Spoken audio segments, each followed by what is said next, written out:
Albert Einstein একবার বলেছিলেন, প্রত্যেকটা মানুষই একটা জিনিস, কিন্তু আপনি যদি একটা মাছকে তার গাছে ওঠার ক্ষমতা দিয়ে বিচার করেন, তাহলে সে সারা জীবন নিজেকে বোকা মনে করে যায়। এই ডিজিটাল যুগে এখনও কি আমরা পুরোনো পদ্ধতিতে আটকে আছি? শিক্ষার নামে আমরা কি সবাইকে একই ছাঁচে ঢালছি?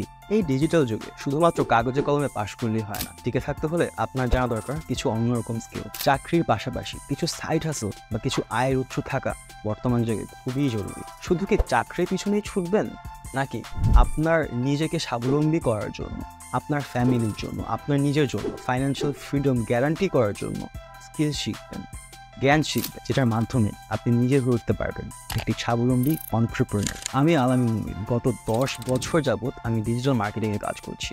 বাংলাদেশের বড় বড় ব্র্যান্ডের পাশাপাশি ইউরোপিয়ান ইউনিয়ন, ডিজনির মতো বড় বড় ক্লায়েন্টের সাথে আমি কাজ করেছি। এই স্কিলগুলো দিয়ে শুধুমাত্র চাকরির মাধ্যমে কি আসলে সব কিছু করা যায়? এই 10 বছরের অভিজ্ঞতা আমাকে শিখিয়েছে যে আপনি যদি বিক্রি করতে পারেন, আপনি যদি আপনার স্কিলগুলোকে ব্যবহার করে সেল করতে পারেন, তখন সফলতা আপনার পিছে আসবে। আপনার সফলতার পিছনে যাওয়া লাগবে না। বিকজ আপনার বন্ধু বান্ধবের সার্কেল বলেন, আপনার মামা চাচা যেখানে বলেন, এমন কোনো ব্যক্তি যদি থাকে যে মার্কেটিংয়ের মাধ্যমে বা যে আইটি সেক্টরে কাজ করে, দেখবেন সে কিন্তু বর্তমানে একটা ভালো পজিশনে আছে। কেন আছে? কারণ বর্তমান বাজারে এটার দরকার আছে, এটার নিড আছে। আমরা ছোটোবেলা পড়েছিলাম না, সাপ্লাই অ্যান্ড ডিম্যান্ড? যেই জিনিসের ডিম্যান্ড বেশি সেই জিনিসটাকেই আমাদের শিখতে হবে। আর বর্তমান দুনিয়ায় সবচেয়ে বেশি ডিম্যান্ড এই ডিজিটাল স্কিলের।